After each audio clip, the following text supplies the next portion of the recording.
Hello and welcome back to another riveting episode of Sauvignon Blah, hosted by me, Maxine on TV.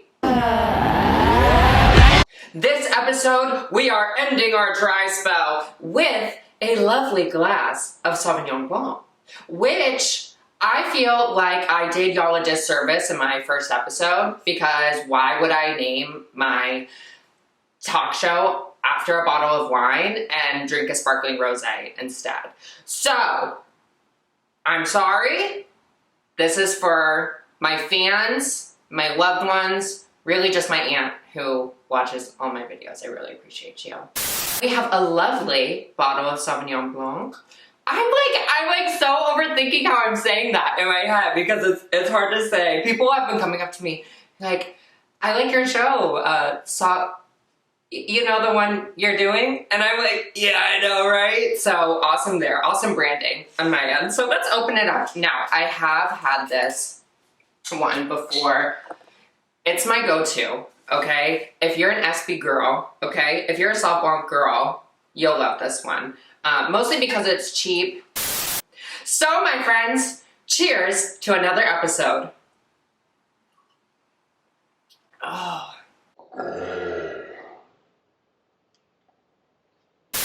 Okay, I don't want to give like full like alcoholic vibes here, but I have not had well, I've had a sip, but I haven't had this wine in 32 days. My stomach is rumbling. My stomach is like, we've missed you.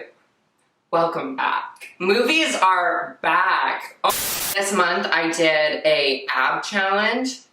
I have abs, no, just kidding. I really don't. But I was pretty consistent on that. I didn't do it the whole thing, but being able to like tell myself like, nope, you're getting up, you're going to the gym, you know, not having, you know, being hungover or things like that. It was good. It was a nice, like pretty solid, healthy month. Shout out to Karma Spice, another friend of the pod, for giving me that ab routine. Kicked my ass. It was really difficult, but it was good. I think I had like a really solid month. I had super fun, had a couple of shows. I got to try out some new numbers. I was in my first variety show, which was really cool. Was able to perform alongside like comedians, singers, burlesque performers. So that was really cool. I've had like a pretty fun month. I've been really excited to continue Sauvignon Blanc, and you know, I've been getting positive feedback, and you know, even if it's just from my aunt, I will keep going because I am so in love with myself. And you know, a wise lady once said, you know, you could be in a room with 100 people. Or, what did she say? There can be 100 people in the room and 99 don't believe in you. And just one person believes in you and it can change everything. That was him, so. I love Lady Gaga. I don't care what anybody says. If anybody is producing a Lady Gaga night or, you know, something like that, book me. Because that would be so fun. I want to do that. You know what I really want to create? And no one take this idea. I'm sure a drag queen has done this, but I want to recreate her Met Gala looks. Those 4 looks. I don't think she got enough credit for those looks. I think because people were so used to her looks that she was putting out, like, you know, from her start, you know, she's had some wild looks, that I feel like people were just kind of like, or were they not? Were people gagging? Were they, comment below if the girls were gagging over Gaga's looks. So yeah, this year has been great so far. I'm really excited for what's in store. I have a couple bookings coming up at the end of the month. Be sure you're following me on Instagram and TikTok because I'm putting out some solid content on TikTok.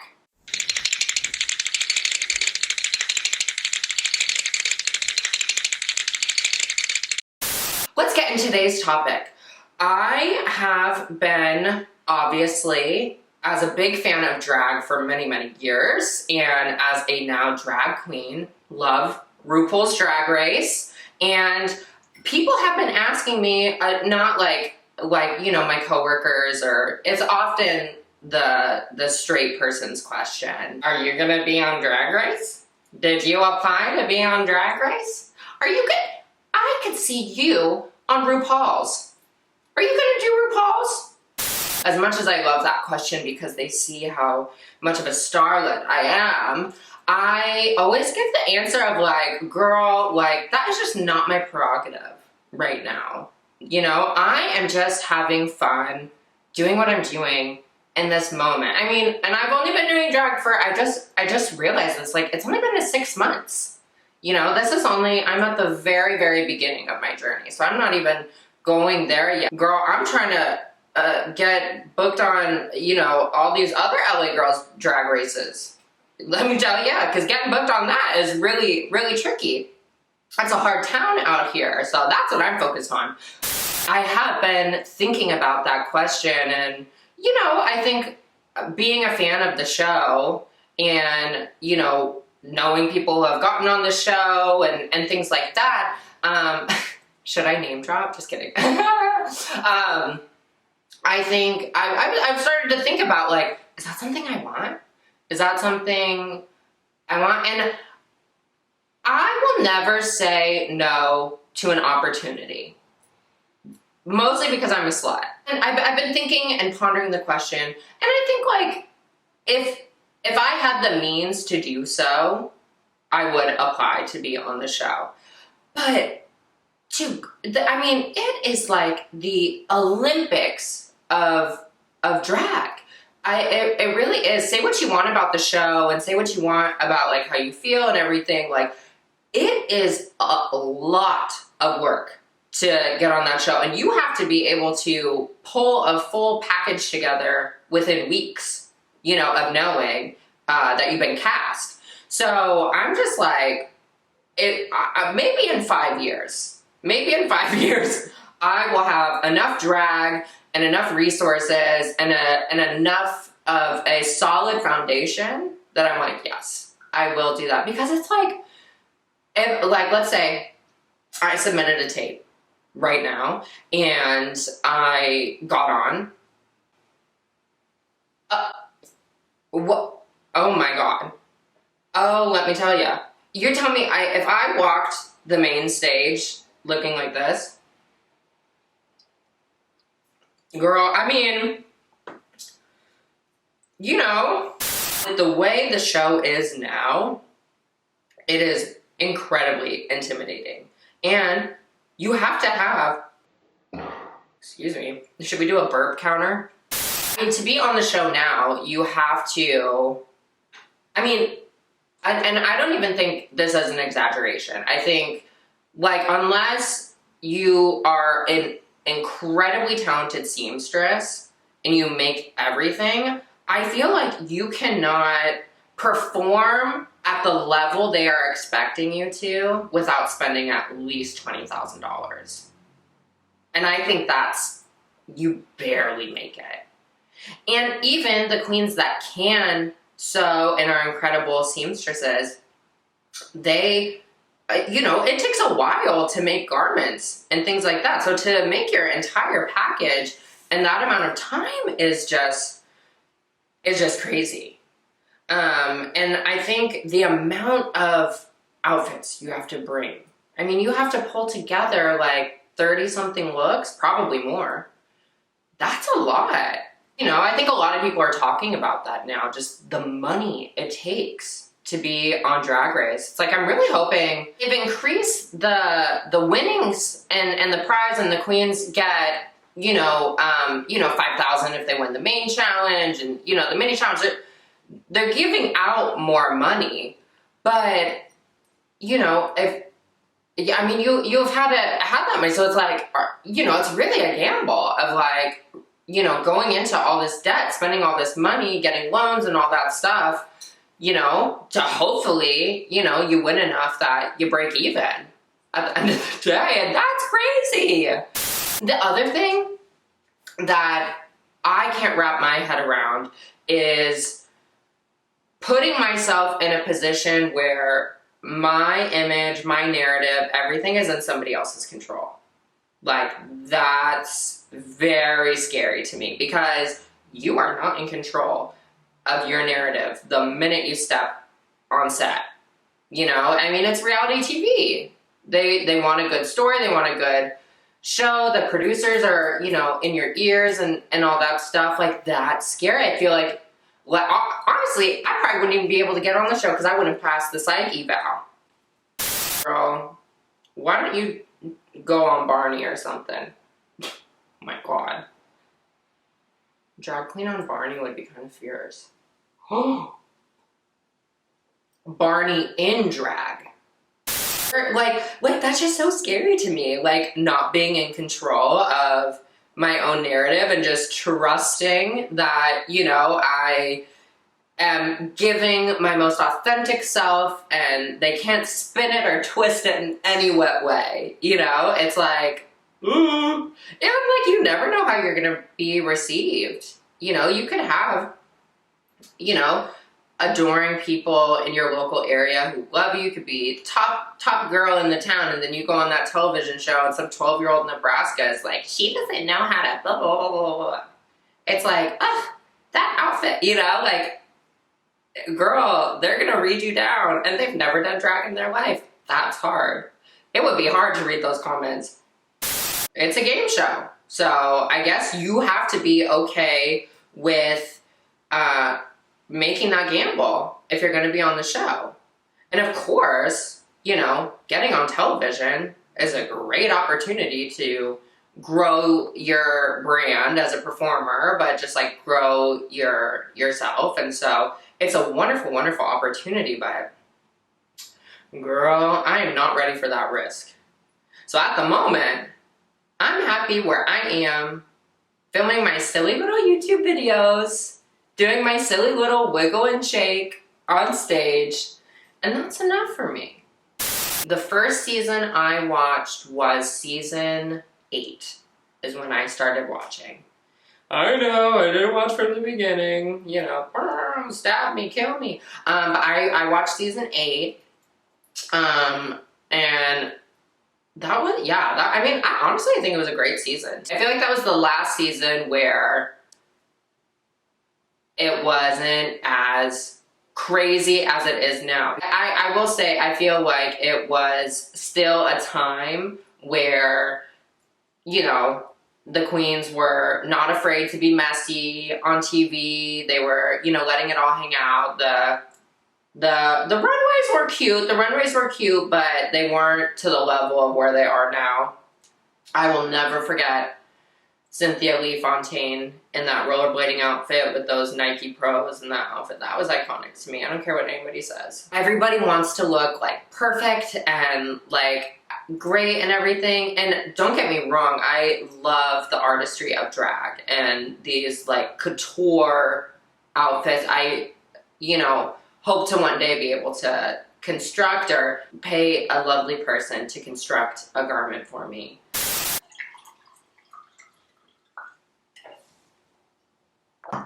Is she gonna drink the whole bottle? It's crazy, and if you don't have the money, but you have that like star quality and whatever, you know, I mean, you gotta have the full package. You really, really do. And I guess that's true in the case. It's like, who is America's next drag superstar? Yes. But it's like, don't you want to give, like, you know, the poor performer who has the vision, who has the ability to come up with all these looks and these ideas, and is an incredible performer and can do all that, but you're lacking, all that you're lacking in is the finances, and that's what gets you? That's a bummer. I mean, look at the world we're in. It's kind of a common theme within every single facet of our society is, you know, if you don't have money, you don't have the same opportunity. And you don't have, you know, the same privileges, and you don't have the same ability to create and perform if you did. Because, girl, if I didn't have to work a job and I could just buy my silly little outfits and do that, you know, I mean, honestly, I think I'd be unstoppable. But I think so would so many. And they're afraid of that. Uh-oh. These episodes are about to get a lot more intense, let me tell ya. Listen up. I'm like going full Renee rap. If you're watching this, I can't stand you, and I hope your business burns. You are so disrespectful and so misogynistic. I hate you. Let's talk about the fandom, the Drag Race fandom. I think it is incredibly, one, racist and just so, like, hateful. I think for a, like, television franchise to have to put out a PSA like telling their fans to be nicer to their black contestants, or I guess to their just non-white contestants, that's wild. Especially a group of queer people. Let's talk about it. I could be queer as a $3 bill, but that doesn't change that I'm still a white person. And I think a lot of white people, especially people who are queer and white, forget that they're white. And they forget that they have these privileges, and they forget that they have these unchecked biases, and they are not constantly trying to unlearn their internalized racism. You know, being queer is difficult. Being black and queer is, quite frankly, almost nearly impossible in some circumstances in this world. And I just think that we all need to do better. I think we all need to uplift our black and brown creatives. Happy Black History Month. It's first day of Black History Month. And so we just all need to be doing better. I think especially at being a white person that is taking up space, I always want to be using my platform to help uplift and to condemn racism and all that. Also, free Palestine. While we're at it, you know, we were talking about Drag Race and the financial implications it has. And that really just does open up a conversation to our world as a whole. Is this too much political talk? I mean, you are dialed in. Like, I would be like, oh, yay. Like, he cares about people. You know what I mean? He? She. But I should keep some of that in, right? Oh, for sure. Okay. But how do I get out of that from here? Transition, bitch. Like, you know, that's what scares me is, like, I think to go on that show, and this is a little, burp number 2. This is a little, I guess, contradicting what I said in my last video about, like, being strong with my identity and being that bitch. It's like, you can only say that so much. But I think to put myself on that television program, I have to be incredibly, like, assured of, like, my identity as a drag performer. And I think, like, I have, like, a pretty solid identity of just, like, myself in general. And, like, you know, I'm good enough and I'm worthy enough to put myself out there and try new things. But when it comes to my, you know, what I'm putting out and my drag, I'm like, ooh, I'm not there yet. I'm not there yet to be on that television show. Because you have to be able to take the heat. I know Michelle would read me. Like, I just know I'm the kind of girl that, like, Michelle would just, I think she'd have something to say about me. I think, like, my story arc would be me being like, do you like it, Michelle? I'm kind of giving Michelle in the tits. A Michelle look would be cute. But anyways, would I go on Drag Race? Maybe. At some point. As of right now, the answer is no. And I think until our socio-political climate at least balances out in some way, I don't think I'll ever feel comfortable enough to be on such a program. Guys, I'm not gonna lie, not drinking for a month, my tolerance is shot. Oh my God. Today I have my lovely twin as my producer, working behind the scenes today. Come on, Cam. Okay. Come on, okay. Cam. Okay. People have been saying, are you gonna have a guest? I mean, You might as well be my first. it would make them Can you get in the frame? Ooh. that's gnarly. It would make the Oh. most sense. My ghostly sister is here. Just kidding, we're the same complexion, so it's fine. Literally, you're pasty as fuck. You just stay in your little room all day Yes. long. Well, okay, you can go. Your 10 seconds is up. Wow, what a lovely episode, and welcome back to the wonderful world of wine. You've been missed, Diva. We really have been missing you here. Yeah, this month has been great. I'm very excited to see what we have in store and what's coming next. I hope you enjoyed this video. Comment down below if you're a cutie girl.